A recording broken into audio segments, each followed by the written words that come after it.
Programming in about 2 minutes, so please quickly find the seat so that we can get started ASAP. Thank you.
Hi everyone, good morning.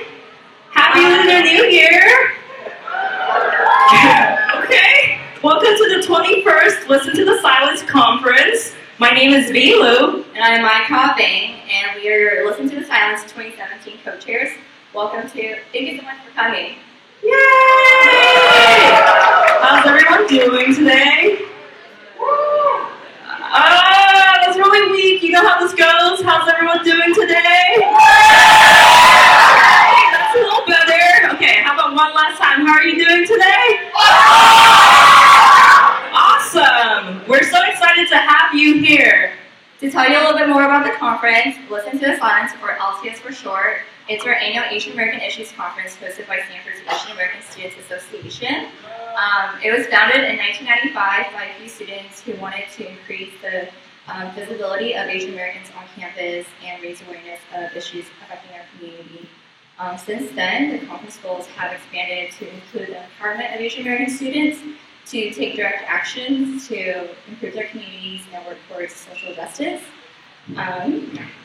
LTS aims to provide tools and resources for participants to really be agents of positive change in their communities. Just out of curiosity, raise your hand if you've been to LTS before. Okay, wow, all right, all returnees. Raise your hand if this is your first time to LTS. Yay! Woo! Welcome. We're so excited, and we just want to recognize all the different people who are in the audience today. We have high schoolers, college students, educators, administrators, community members, and organizers who have come from all over California and beyond to join us here for today for a day of learning and community. Since we wanted to give you an opportunity to get to know some of the people here, how about you turn to a neighbor, and if you haven't already, introduce yourself and tell them one thing you're looking forward to today.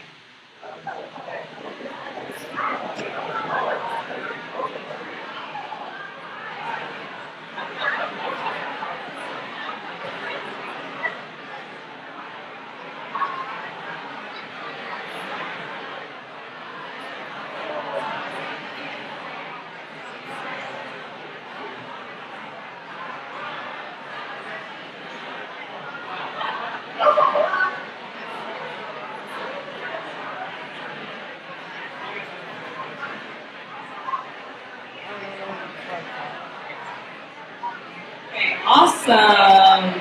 Let's start to bring it back together, everyone. Feel free to come in, sit. There's plenty of seats for you.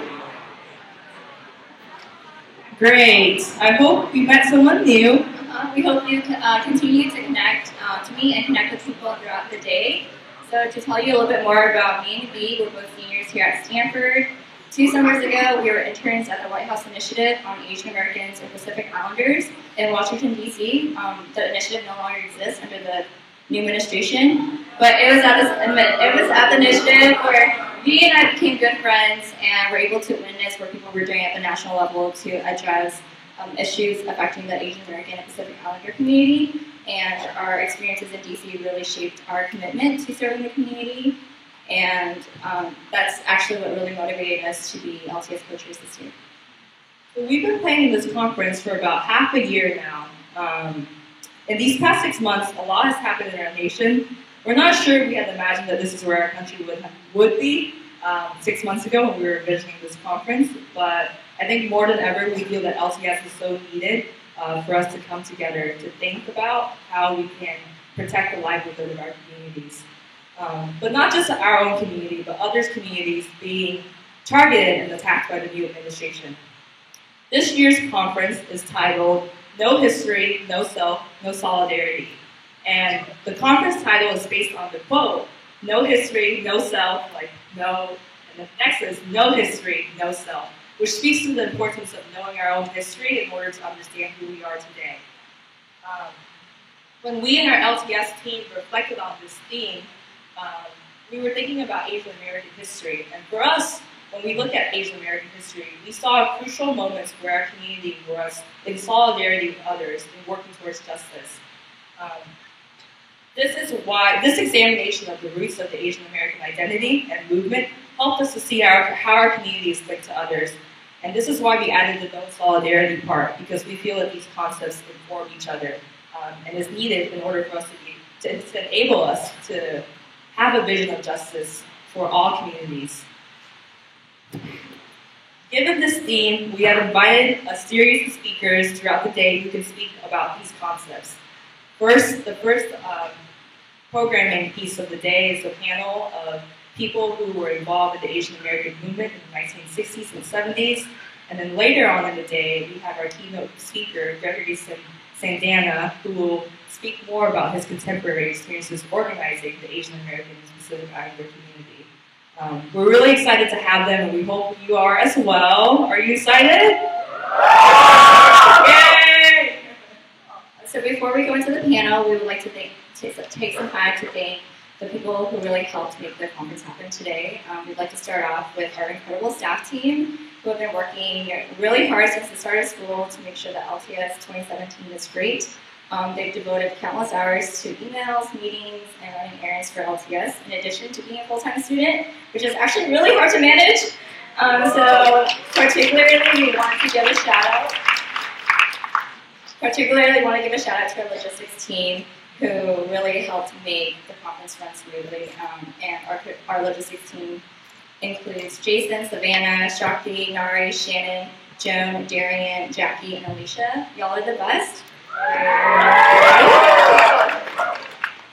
We'd also like to thank Ankita, our advisor, who's been so patient with us as we've tried to figure out the logistical aspects of LTS. And lastly, we want to thank our sponsors. So that includes Carmel Knights, Residential Education, Ohana Lounge, and the Asian American Activity Center for making LTS free and accessible for participants. To help us transition into the first session of the day, we would like to introduce our workshops committee co-chairs, Colin Kimsey and Yeji Jung, to tell you a little bit more about the panel. All right. We hope you have a wonderful day. We'll see you later. Bye.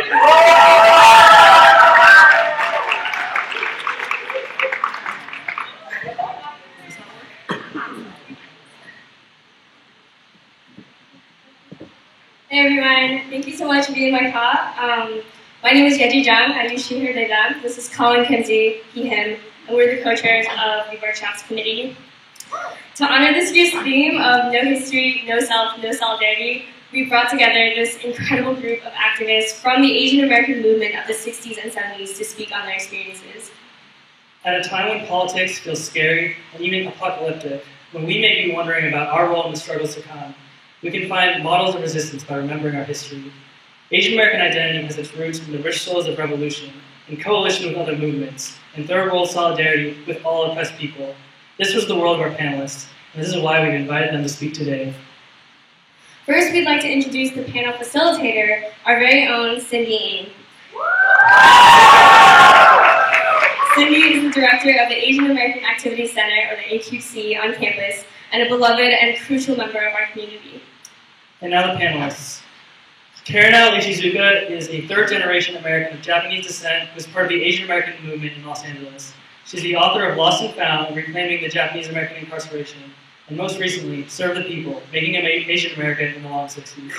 An award-winning documentary film producer and museum curator, she helped establish the Japanese American National Museum and received her PhD from the University of California, Los Angeles.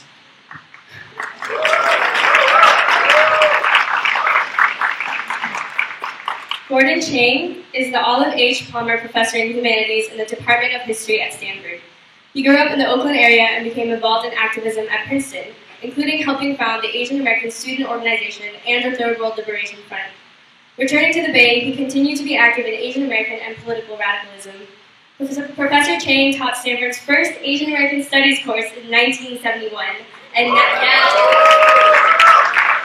now teaches courses in Asian American history and U.S. international relations.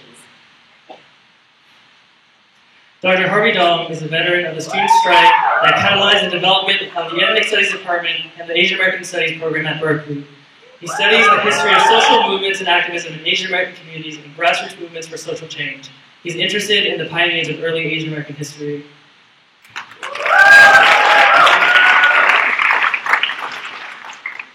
Activist and scholar Dr. Estela Habal, Professor Emerita of Asian American Studies at San Jose State University, taught courses in Asian American history and women's studies. She authored San Francisco's International Hotel, mobilizing the Filipino American community in the anti-eviction movement, while helping to build the new International Hotel and Manila Town Center. During the struggle to save the I Hotel in 1977, she was a member of the KDP, the Katipunan ng Mga Demokratikong Pilipino, a Filipino revolutionary organization which fought against the Philippine Marcos dictatorship and for democratic rights in the U.S. Please welcome all of our amazing panelists.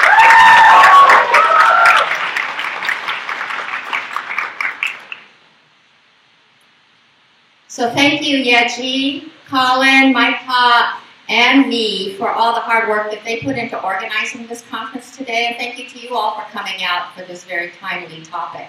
So we have a very distinguished panel of individuals who have deep roots in the Asian American movement, and we're lucky to have them here to share their experiences and their insights as we move forward in our own organizing. So we're going to start with a question for each panelist, and then we'll have time at the end for question and answer. So Gordon, Harvey, Estela, and Karen, you have each been involved in the movement since the 60s and 70s, and some of the audience members may not have as much experience in the Asian American movement. So if you could start by just sharing what that time was like, what you were involved in, what you were engaged in, and maybe if you were engaged in solidarity work, share some of that with us. And 10 minutes each, starting with Karen, and then we'll open it up for questions from the audience.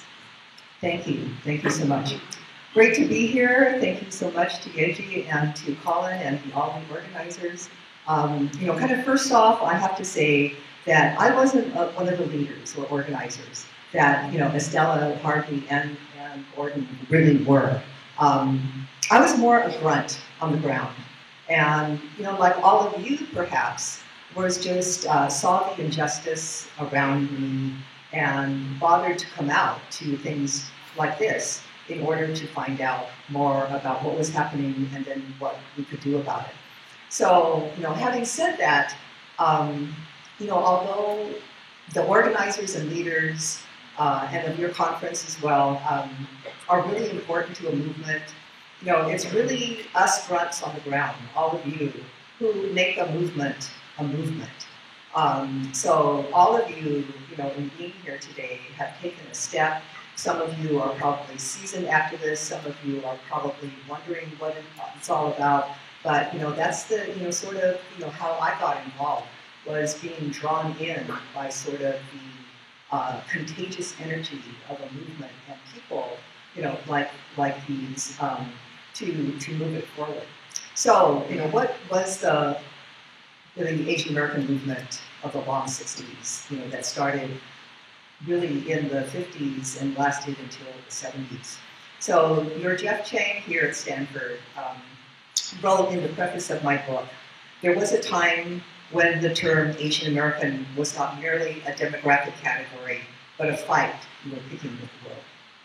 So unlike now, where Asian American seems like an adjective, just another demographic category, just indicating that you're of Asian descent, it was not just a demographic. It was not even a symbol of Asian pride. It was really a political identity. It really boiled down to what side do you align yourself with? Are you consider yourself and aspire to be the center, the leadership, the people in command, the people who make the orders, or do you align yourself with the people, the masses, those of us, people of color and marginalized people who were pushed to the margins? So it was really a political identity. And until the Asian American movement, of the late 60s, 70s, and we were talking backstage about, oh my gosh, we are so old now. It was so long ago. But no one thought of themselves as Asian Americans. There was really no Asian America. At the time, the three primary Asian ethnic groups in the U.S. were Japanese, Chinese, and Filipinos, and the scattering of Koreans. So it was, we were very separate ethnic groups, very small in number, and thereby not seen or heard in a country that was really rendered in black and white. So although the vast majority of us were Americans by birth, I think some 80% of Japanese were American by birth, US born, and 50% of Chinese Americans and Filipino Americans were Americans. We were not really seen or treated as such. So like all people of color, we were and felt that we were second-class citizens, really subordinated by the dominance of whiteness. So, but neither being black, neither being white nor black, which is what the racial context of the U.S. was, and in many cases still is today, we were foreigners, basically. Then by the late 60s, the context of our lives, I think, were changed dramatically by three primary dynamics. One was the Black Liberation Movement. Basically, it showed us that assimilation was not only the goal, or was it possible, it was no longer the goal. It was no longer what we wanted. Rather, we needed self-determination, self-empowerment, rather than to belong to a mainstream that we obviously never could blend into. The second thing was the Vietnam War. So it was no accident that the Asian American movement was born at the peak of the Vietnam War. So defined by race anyway, and considered foreigners in this country, we very naturally and automatically identified with the Vietnamese and the Cambodians, Laotians, Asians that were under siege. And this was the first time that a war was televised. Really, you could just see people who look like you and your parents and your brothers and sisters and grandmas and grandpas, on television nightly. And there wasn't too many other Asians. That was the most Asians we'd ever seen on television. So the Vietnam War was a big issue. We had known about black and white racism. We had followed the civil rights movement, and then certainly, as I said, very inspired by the Black Liberation Movement. But the Vietnam War really taught us about Asian racism, I think. And the third thing was the whole concept of a third world. Learning about people of color around the world who were fighting for self-determination was not only literally revolutionary for them, but symbolically revolutionary for us. It was eye-opening, it was inspiring, and for the first time, we felt that we were not necessarily a minority in this country, but part of a majority, part of people of a larger universe. So, kind of pushed by a racist war against people who looked like us and pulled by the inspiration of the Black Power movement and also the inspiration and the promise, really, of a third world united. The Asian Americans came together to create a hope we never had, and we called it, Asian America. But, in that we came together as Pan-Asian Americans, integral to that political identity of being Asian American was the concept of solidarity. As I mentioned, being part of the third world, being part of people of color. So, the first issue of Vitra, which was the first and foremost newspaper of the Asian American movement, and the first issue was April 1969. And in it was one of the first manifestos that was widely distributed. It was written by Mary Kubota, and it said, "Yellow power is a call for Asian Americans to end the silence that has condemned us to suffer in this racist society and to unite with our black, brown, and red brothers of the third world for survival, self-determination, and the creation of a more humanistic society." So here you have in one sentence, in the same breath, the three fundamentals of the Asian American movement. One was a call for Asian Americans to end the silence. I think your conference here is listen to the silence. The other was to unite with people of color, and that was part and parcel. We did not think of ourselves as Asian Americans separate from people of color. And solidarity. And then the third thing was to work for the benefit of all people. So it was a very humanistic base and goals. So the role of solidarity has also always been part of what you signed up for when you decided to identify with being Asian American. So as Asian Americans were part of the larger project of the Third World, activists participated in Third World campaigns, both around the bloc and around the world. So here, domestically, Asian Americans were part and supported the occupation of Alcatraz, went and supported the occupation of Edwin Reed, supported the Black Panther movement, Yale, Asian American students were very, very active in the Black Panther trial that was going on in New Haven at the time. With the Chicano movement, the Great Strike, the UFW was started by Filipino Americans. So we were always part of lots of campaigns around the bloc, around this country. And internationally, I think that, we paid attention to what was happening, the Japanese takeover of the Talutai Islands, the U.S.-Japan Security Act, the anti-Marcos. Asian Americans were very active in international Third World campaigns as well. So, that being said, that was then, and this is now. And as much as we need to know our history and ourselves, the Asian American movement of the late long 60s no longer exists, nor should it. It's its foundation upon which new people need to build. The demographics have changed drastically. In 1970, we were very small in number, and we were only 1 million, 1% of the population. Now, what? Asian Pacific Americans are, 20 million, and the fastest growing group in the U.S. Class composition has changed.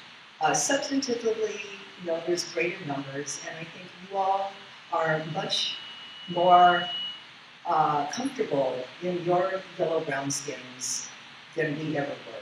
And that gives you a power and a sense of empowerment, I think, that we had to really fight for. So, at the same time, given these factors, greater numbers, more economic and ethnic diversity, more complacency, if you will, it requires new strategies, tactics to meet the enormous challenges that we're up against today. So, I don't know how it really will play out against on the ground, but I do know that the current oppression is so wide and the stakes are so high that we cannot, no one can do it alone. So solidarity is more important now than ever. And personally, it will take, just sort of personal fortitude, persistence, grit, and we all need to remember not to let the assholes get us down.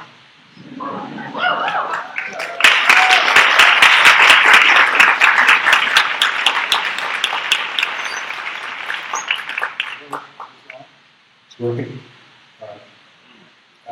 Great comments, Carol.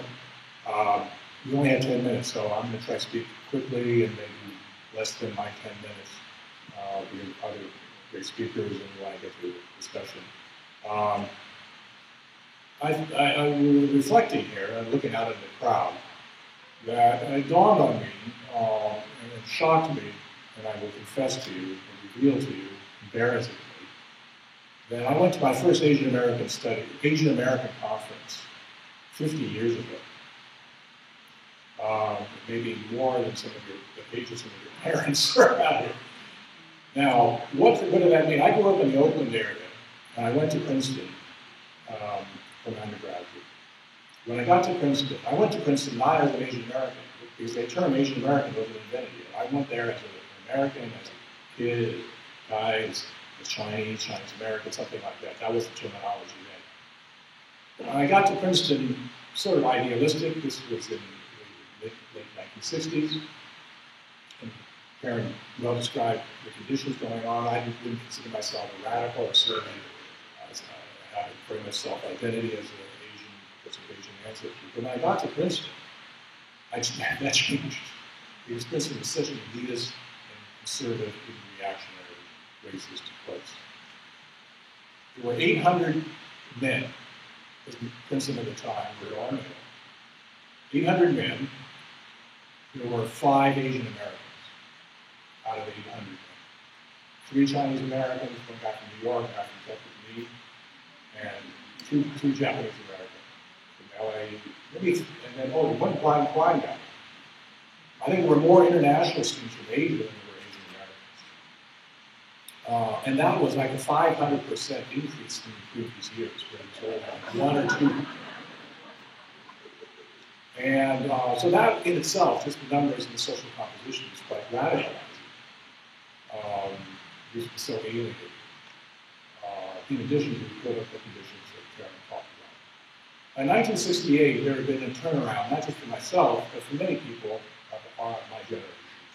And the first Asian American conference was held at Yale in 68 or 69, I forget what the year was. So about 50 years ago. And there are more students here, more of you here, than there were at that conference. And to talk about this, to Charlie, because I'm a historian, I always like to talk about the past and anecdotes, to try to get some sense of the development over time. So I think an interesting question, which we might get into later on, is why does this continue?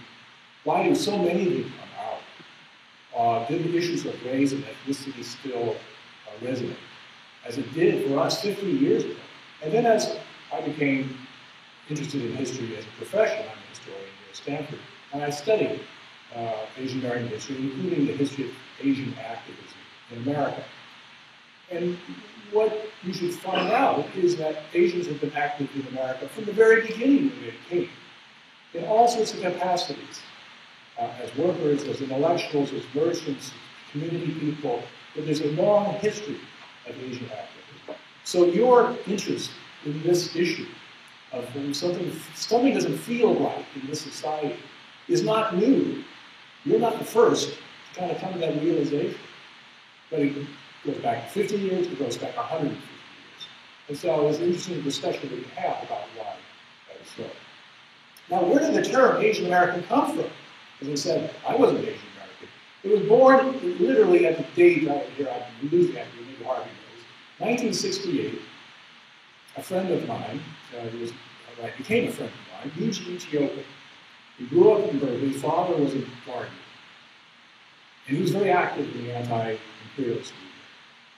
And students at UC Berkeley were organizing, and there were demonstrations, and they were called contingents, groups of people of some affinity who would march together to protest.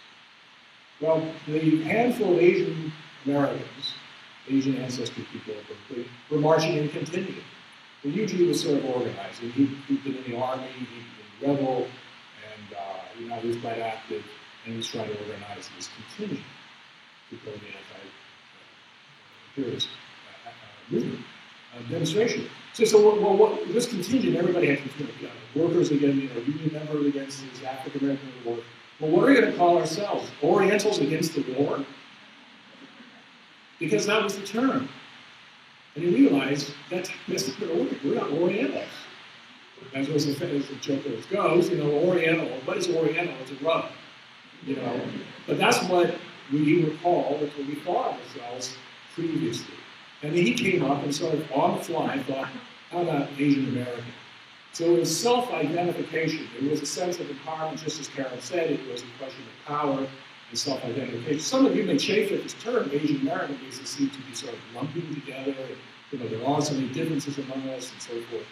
But at that time, the term Asian American really meant a question of choice. It was the same thing that African Americans faced who went from being Negro or colored to being African, Afro-American, or African or Black. And it was a question of empowerment. And so for some of them, I would say, I think that's still the case. And that's why I think it's absolutely right that the term Asian American was very much a political term right from the beginning. You can go back and look at the Stanford Daily. That's the daily newspaper put out students here. I found a newspaper article, 1968, I think 69. It was the first article ever to use the term Asian American. And it was the title was Orientals to Meet. And the first line said, Chinese, Japanese, and Korean students at the farm are going to meet tomorrow to talk about Asian American issues. Now, right in those three sentences, you see the confusion or the transition that's going on from being Orientals to being Asian, Chinese, Japanese, or Korean to being Asian American. And this was an issue of self-identification as well. And that has continued.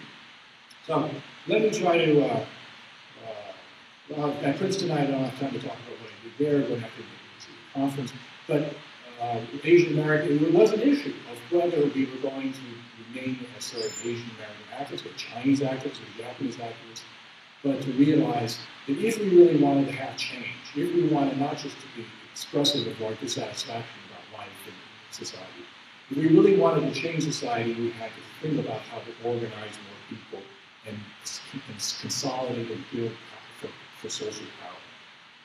And I think this is a key issue, which as activists, I think has always stayed with me, is to think about what is the difference between, if you will, a rebel, a radical, a revolutionary, or a transformative person activist. Now, all those categories are sort of overlapping. I see a rebel as kind of a movie, a rebel without a cause. It's just kind of acting out. And a lot of, maybe in our families, we're rebels against our parents. So that's not quite how I like to think what we should be doing. Well, a radical is a little more self-conscious. A radical is someone says, I'm going to be radical, I'm going to shock people, and maybe that will get change. But over time, in terms of the questions and issues of lessons from all these decades of being active, is to really think about what does it take to build a movement? What does it take to build beyond a circle of friends who are radical or upset or angry at the conditions, but to build a movement for social justice to actually change things? And that's, to me, a really critical issue of how to build beyond our own rate and to build. This is a continuing issue from 150 years ago to today of how we build for social change.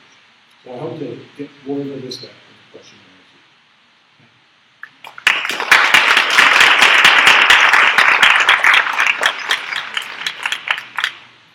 Good morning, everybody. I just want to continue a little bit on Gordon. So, Yuji Ijioka, where did he get his political ideas from?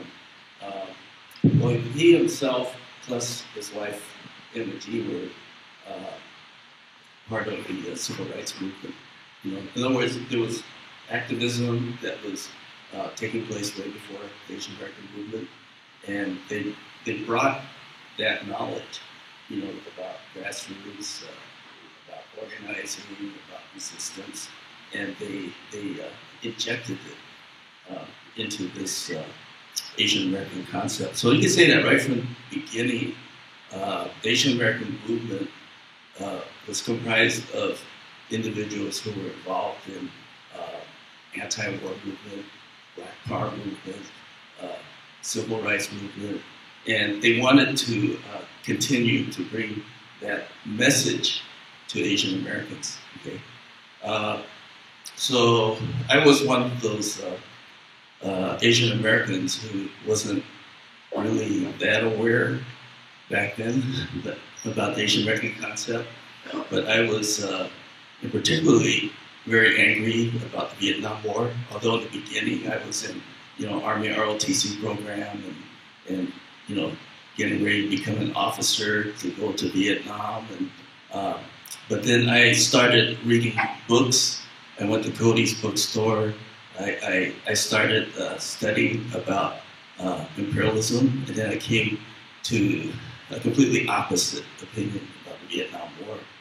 So, as an individual, I took part in the Stop the Draft Week in 1967, and it was so successful, I was so jazzed up by it that I continued to become part of Stop the Draft Week in 1968. Okay, so 67, 68.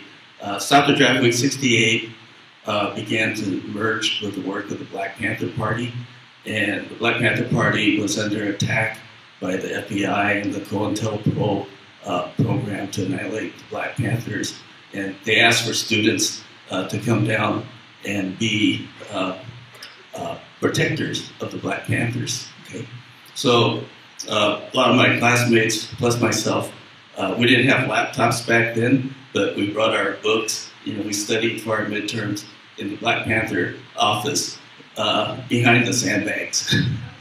So I think we got to see ourselves today as being not just in terms of with it, in terms of mentally, but also seeing ourselves as being physically, seeing the need to build this movement. I was trying to think of some quotes before I came here, and one thing that stuck in my mind was Frederick Douglass, where he said, "You need struggle. The struggle can be a moral struggle, where people gain that morality through knowledge. It can be a physical struggle. It can be a moral struggle, and it can also be a physical struggle. But you can't have change without struggle." So that kind of really struck with me in terms of what I was going through during that time. Okay, so I joined AAPA. Someone went on a bicycle and stuck a flyer, in my mailbox, and then I started taking part in their activities. The Third World Liberation Front strike takes place. Things happen very quickly afterwards. Asian American Studies established, Ethnic Studies Department. We started setting up community centers, community spaces. We started taking on the struggles of oppressed peoples in the Asian American community. We formed coalitions together, to oppose the war in Vietnam. So if you ask me about the Asian American movement, 68 to all the way up to the Iowa Hotel eviction, 77, I would say that it was like really one oppressed block, where everybody had something to do. Everybody had something to contribute. And if you didn't do that, you were letting down the people, And I think that today there's kind of a similar type of feeling, that if we don't do it, if we don't take part, there's a tyrant in the house, that's gonna make things worse. And just imagine this 1 week, all these changes that have happened, I'd say it pretty much matches, all these Asian exclusion laws in terms of what's happened this 1 week. There's 500,000 Muslims who lived in the United States, and they're not too sure if they could even return to the United States, because of that tyrant that we have running the government. Okay, so I'd say there's we need to struggle. There's that moral part. We have to deepen our understanding, of what that means, and then there's that physical part in terms of physically becoming involved, understanding issues, taking ourselves out of our own individual boxes and connect with other communities and other peoples.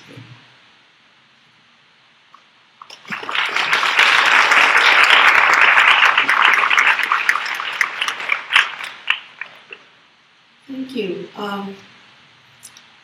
Good morning, everybody. I'm going to talk about the Filipino section of the Asian American movement. And it always seems out of pocket in terms of Asian American, because even some Asian Americans don't think Filipinos are part of Asian America, nor does some Filipinos think that they're part of Asian America. Okay, so this is a historically loaded term. It's political, as Karen was talking about. And so I can tell you through my evolution, I didn't think I was part of Asian America. And also, later, I understood, that I was. Okay? And it had to do with what Harvey was talking about. You learn things. You learn things about other Asians in history that gives you a shared history. Okay?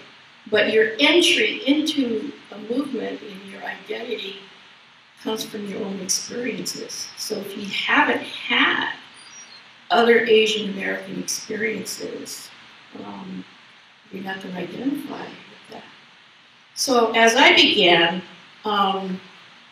I entered it through the Filipino identity movement. Okay, and when I was in college, the people that were active there that I gravitated towards were the Chicanos. They didn't even call themselves that yet. They were called Mexicans. It was the United Mexican Americans students. And I learned about revolutionary theory from the Chicanos. Okay. And that was at Cal State Long Beach. And with this kind of enthusiasm, I helped to organize a group called SIPA, which was Search to Involve Filipino Americans, in the late 60s. And this was with Roy Morales and Jean, Bella, and Joe. And so SIPA was born, Search to Involve Filipino Americans, and we did culture work and consciousness raising about Filipinos, Philippine identity, etc. And that was because we felt that there needed to be some kind of consciousness about being Filipino. Now, why is that so? This is a question that Gordon raised, which is that, why does that keep coming up? Why does identity keep coming up? Why is it that people are still thinking? Well, it's because of the racial oppression. There's like a cognitive dissonance that goes on, which is that you're told you're an American, but America doesn't project itself as part of you. And definitely in the late 60s, America that was projected was pretty white, etc. And then to top that off, I was born in the Philippines, and we came here when I was small, so I'm considered in sociological terms 1.5, which means that you're first, to come to the United States, first generation, but 0.5 means that you practically raised here, so you're an American, And because we got naturalized as Americans, I considered myself American at the time, but because of the way it was projected and suppressed, our identity suppressed, I began to move in that direction. So I moved from this idea of individual racist oppression from a person to a person to an idea of structural racism. I knew that it had to do with how nations treated other nations. So, for example, the Third World, America dominated the Third World on all aspects, political, social, economic, etc. So I started there. And then in the 70s, I dropped out of college, ran from a bad marriage, and moved to San Francisco. And this is when I joined the anti-imperialist Filipino groups.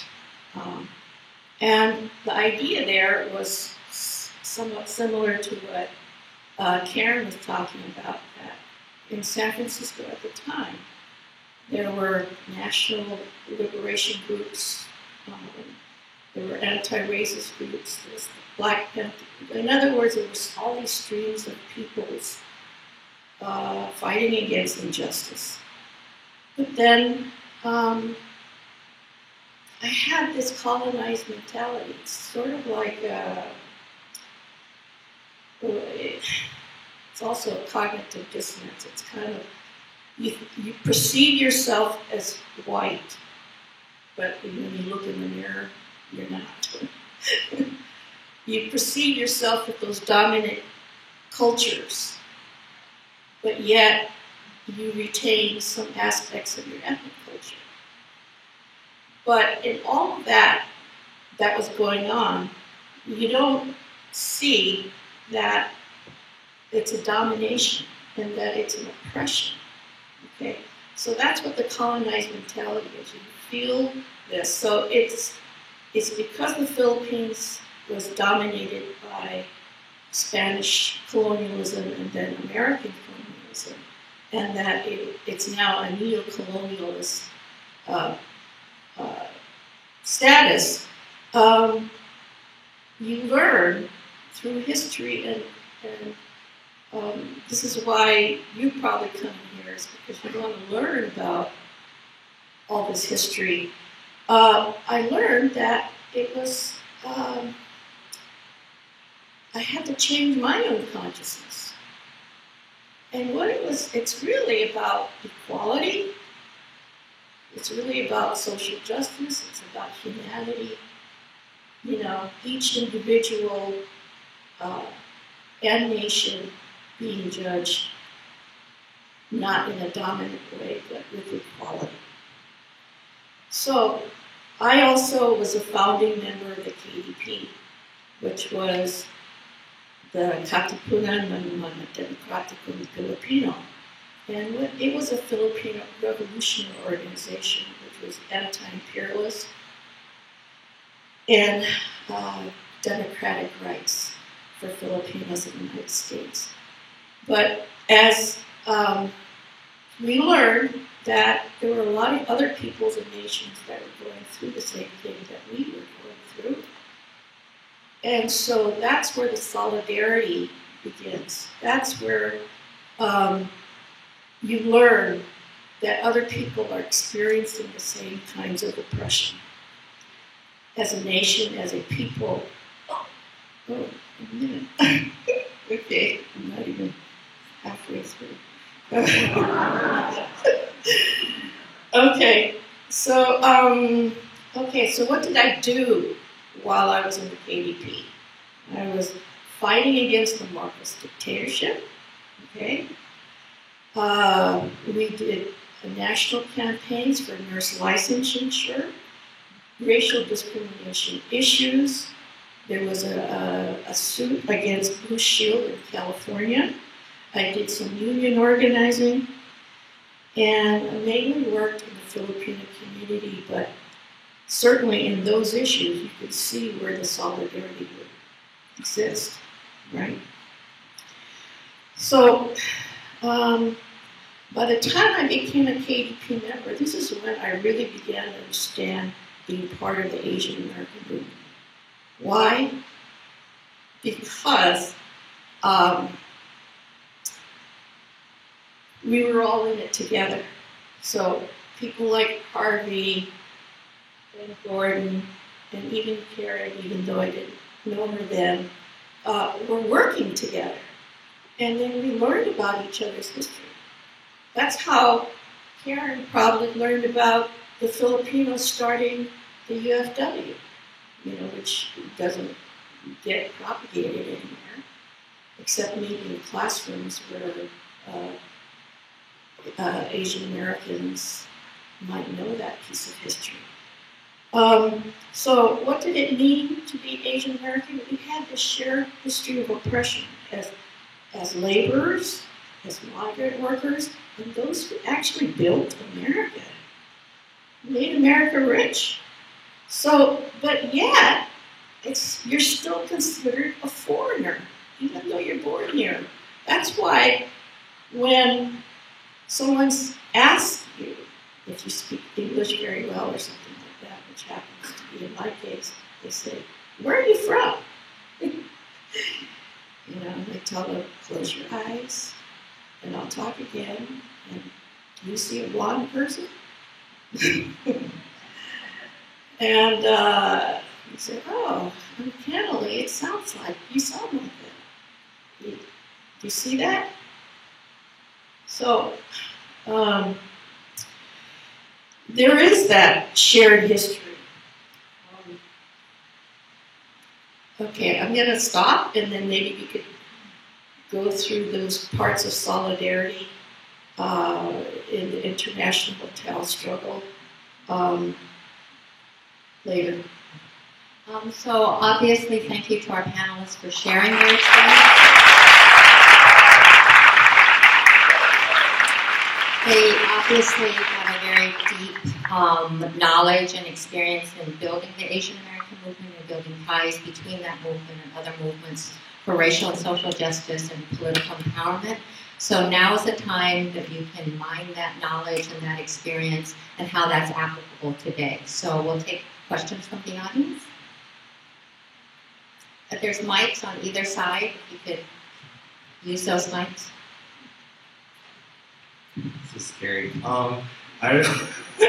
My question is, what lessons about solidarity and multi-ethnic organizing and collective liberation might we take away from struggles like the Third World Liberation Front struggle, as well as the hotel struggle and other movements that you've all been involved in our movements for justice today? That's a big question. Covers it all. Well, is this on? Yeah. One thing that I learned, because I interviewed Estella, Harvey, and I interviewed about 200 people across the country. And one of the things, that I've gleaned from them as one of the lessons, and I think is especially important for today, is the danger of sectarianism that was rampant. Became rampant not only within the Asian American community, but every social movement. There is this tendency to sort of get so passionate, so involved that your way is the only way. I had, people like Alex Ng, who was a leader of the Red Guard and IWK, and one of the top, perhaps one of the most visible, arguably one of the most visible leaders of Asian American movement at the time, just say that that was one thing that he saw and regrets, that we were very hard on each other, and there were differences, and there were very big differences and serious differences that need to be discussed, but in the scheme of things, they weren't bigger than the enemy outside. Warren Furatani said the same thing. He was another leader who traveled across the country, and he thought the Asian American movement was going so far left it was going right, he said. I have in my book a couple of stories, harrowing stories of Helen Zia, the journalist, having to come before tribunal of her own organization with the accusation, are you a lesbian? Because being a lesbian is a white bourgeois disease, and if you are, you cannot stand with us. Fei Chang, who was the head of Basement Workshop in New York, one of the best and biggest community-based arts and community organizations at the time, and it was very ripe, therefore, for political takeover. So she was hounded and accused of selling out the community for taking federal and state arts money. So, I think that's one thing. And, this is not endemic to the Asian American movement. I have a quote, actually, that I love, is poet, Audre Lorde, who said, hopefully we can learn from the 60s that we cannot afford to do our enemies' work by destroying each other. Now, just one thing, on a more positive aspect is that, and I think each of us alluded to that, and all of you being here are evidence of that, is that it's a tremendous moment to come together and meet other people of like minds to do something beyond your own self, beyond, your own aspirations.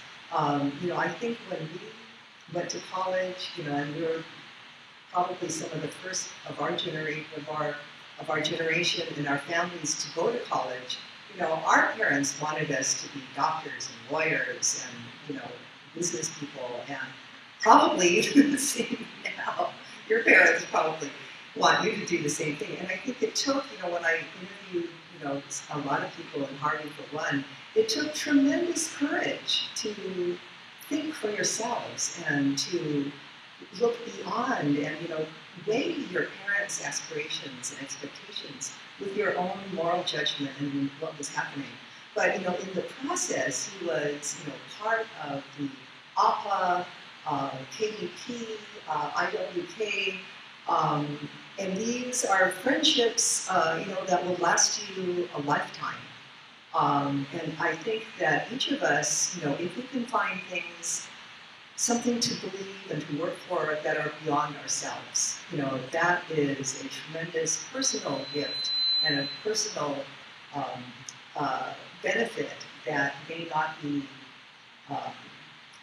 apparent now, but in the scope of things, being part of the movement, as Chris Ichiro, one of our griot said, it was a lot of fun. It was where the action was. Harvey said that between 68 and 78, everybody was involved, and it was, they had allyships across the nation, even though there wasn't, any internet, no even fax at that point. But, I know that people across the country came to support the iHotel, for example, and that gave a lot of inspiration to other struggles of urban redevelopment across the nation.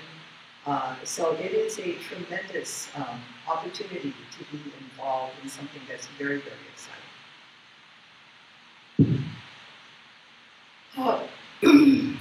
I think in terms of solidarity, this is this is something that I think is very important, which will move the movement forward. I went to the rally on Saturday in San Francisco. How many people, by the way, participated in rallies from throughout the country? That's pretty good. Okay, so what I found there was really heartening to me, which is that I think that they had learned from these hard stories that Karen was talking about, which I had experienced deeply also, and scarred some people deeply. What I think they learned was that for solidarity, you have to look at the intersections between these movements, okay? And that you have to defend the most marginalized within that. Not to look at it like the way we used to, which was silly, but it was kind of like an Olympic racism, which is that who's the most oppressed? Well, you know, it's like a badge of honor kind of thing. Stupid, but that's how it was. Okay? So I'm more oppressed, so I should go first. Yeah. Whatever, you know? It sounds silly, but that's what the dynamic was. Okay? But in terms of solidarity, you have to look at where those common points of interest are and have the empathy for those areas. Okay? And that will be your common ground. Okay? And I think at that rally, that's what I saw. Because they talked about LGBT, you know, they talked about all these other movements. They talked about the Muslims. Okay, they had speakers who spoke to all of those things. It wasn't just a women's march. Okay, so all those issues came out, and I was just like, wow. And I didn't see any like left groups like formed around themselves like this cocoon, you know, and shouting their own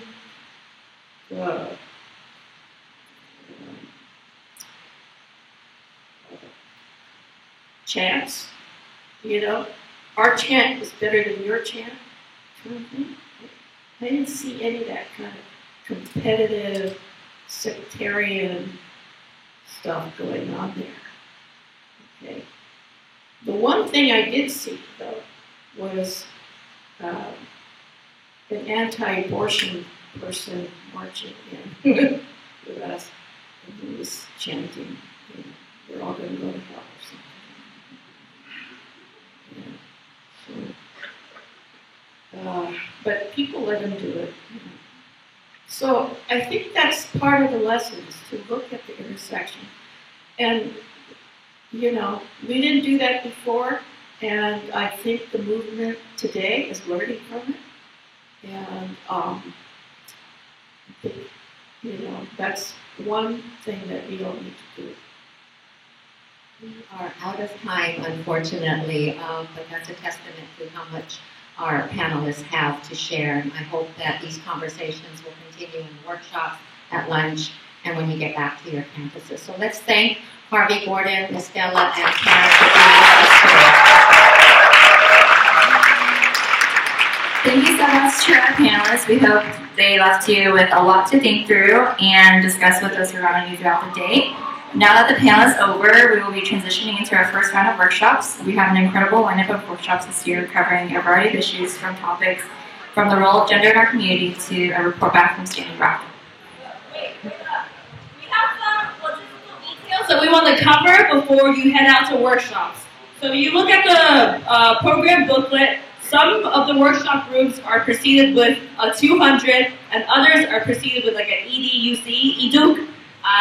If it's preceded with EDUC, the workshop rooms are in this building while the workshop rooms are preceded by 200 are in a building down the street. We have staff that will guide you to those rooms, so please look out for all of us who are wearing these gray shirts. So take note of that. And also, if you go into a workshop and it might be overcrowded, we do recommend that you check out some of the other workshops that may be available. But other than that, please feel free to reach out to any of our staff, and we hope you have a wonderful day. Let's break off our first round workshops. Yay! Go LTS 2017! Yeah!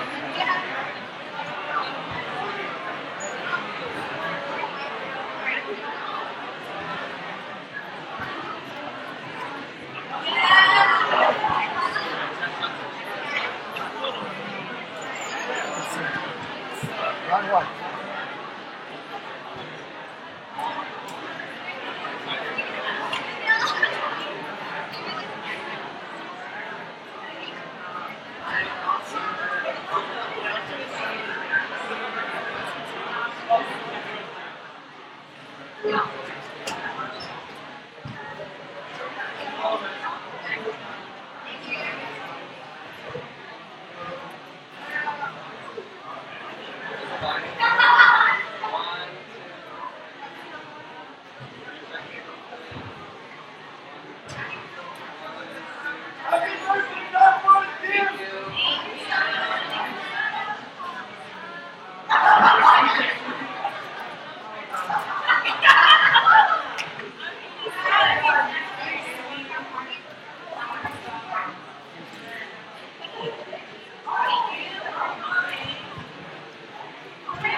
There's probably